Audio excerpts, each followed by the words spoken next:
Go.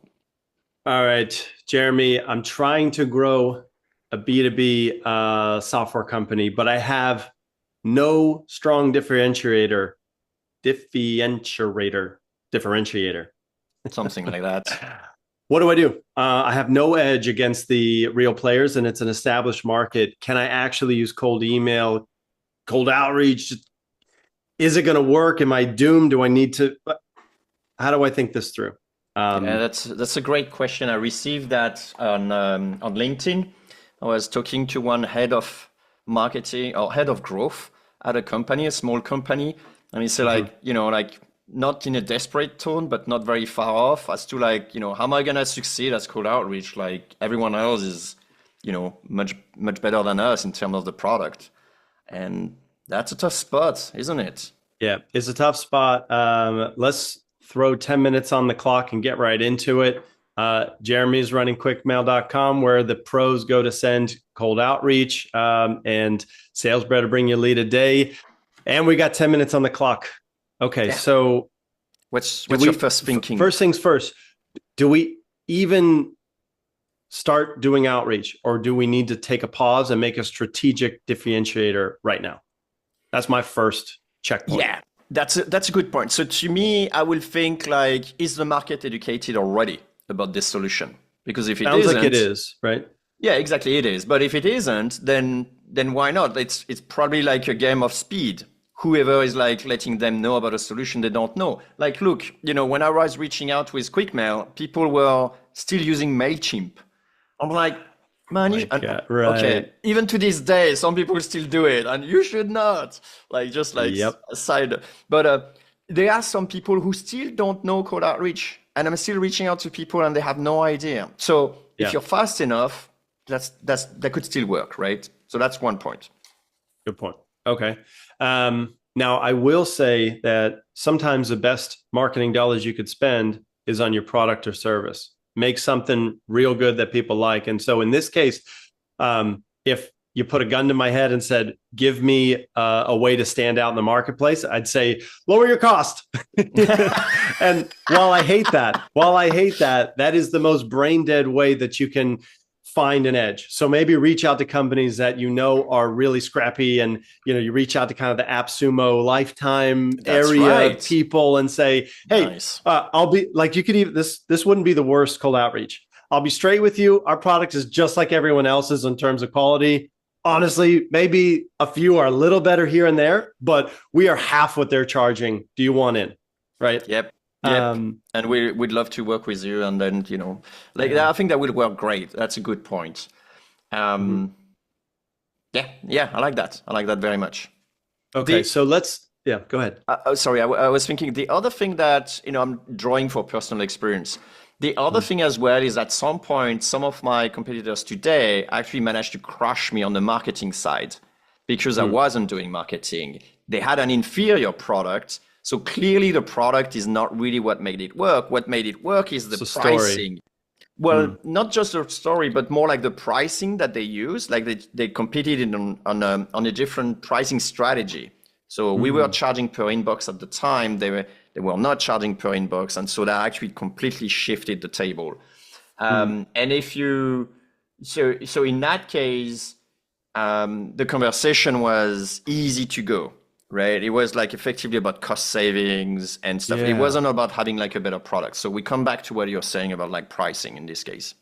interesting. So maybe what you could do is I think there's two paths. So path one is who cares if you do not have an edge?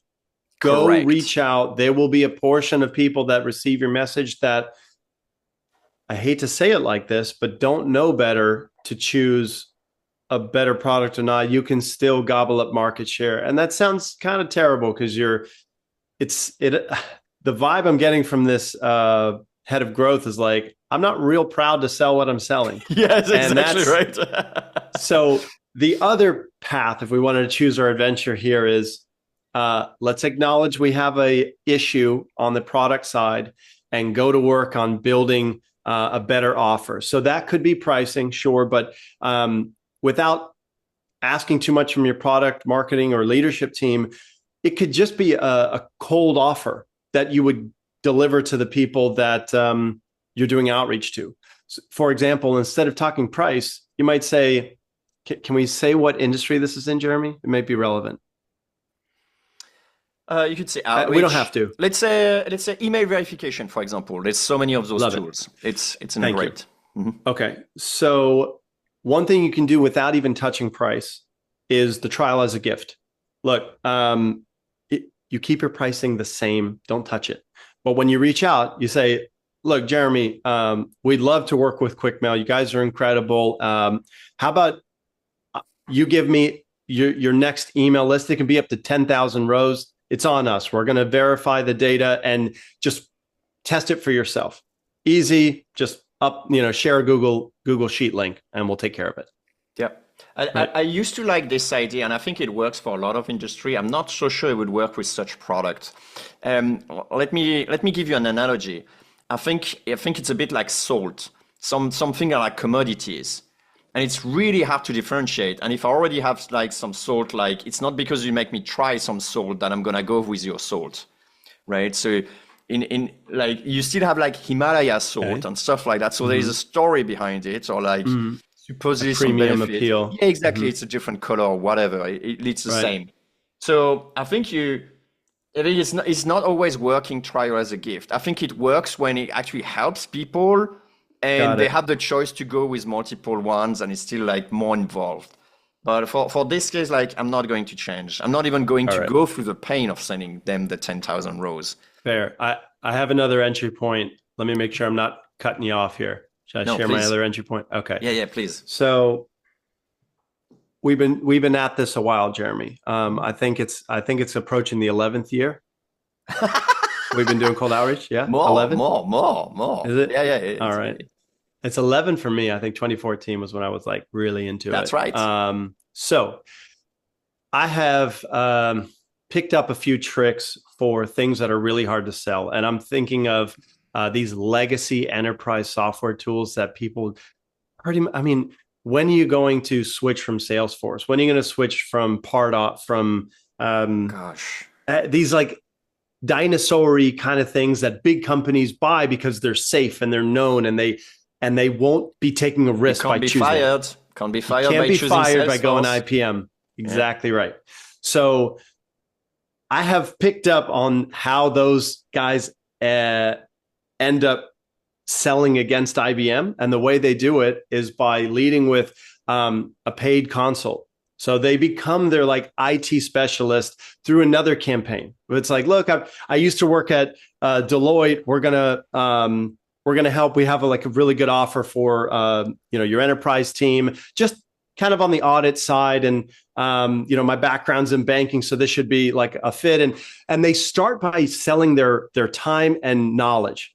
And what they've told me is that like they make this much on consulting, but the money is in suggesting tools. And from there, their consultants basically just point to the suite of tools that they recommend for these big banks, and they just buy them because their consultant. It's beautiful, right? If your personal trainer tells you to buy this protein powder, you're going to buy. You're not going to. So if you cannot differentiate, perhaps you can go if this is email verification, you might be like, hey, let's talk email deliverability. Experts. Yes, boom. We're deliverability experts. We'll take a look at what you're doing. Maybe there's something here. It's not a risk because if you didn't get value out of the consult, and then once you're there, talk to me about verification. Yeah. Right? 100%. And so that's a great point. I think it requires a lot of resources. And then another way of going at it is instead of actually doing the outreach to the end users, you do it to the consultants and then you give them affiliates. Right? Like it. That's even better. That's a strategy, better. Right? That's a strategy. So instead of having to figure out all the companies, give Jeremy a gold star. That's the highlight. Why did it take you 9 minutes to get to that? That's how you do it. I'm sorry, man. But it's basically the idea is like you want to figure out like who will be receptive to your offer. And that may not be the end user with salt. It may be the grocery. They just put things and you say, hey, I'm gonna give you 40% of everything I make. And they don't give There a it is. care. They don't care that the soul's coming from Correct. there or there. It's like, oh, you're giving me 40%. I'm going to replace straight away my Tudor suite with your one. You know? Amazing. So It's that's the amazing. other thing you could go I at. have to tell you, this is why outreach is so fun, because it's the only marketing thing where you can like build your own list as opposed to hoping they come to That's you. right. Like you can get, okay, forget end users. Like Jeremy said, let's find consultants that this is up their alley and we're going to motivate them enough to just point to us and use that as the leverage. How fun is that? You know, like it's beautiful. I have nothing more to add. I think just if you're listening to that, Yes. like Yes. like Jeremy's stuff, this is great. This is so nice. We should do All a right. podcast together. Yeah, we should, right? Well, I'm my glad goodness. I was able to contribute this time. So good stuff. Nailed it. All right, cool. Sweet. There's Well, course.quickmail.io. And there's the SalesBread new LinkedIn masterclass. And just buy QuickMail. Give there you Jeremy go. some kudos there. There you go. All right, man. See ya. All right, I appreciate. Bye, Jack. Take Got care. it. Bye.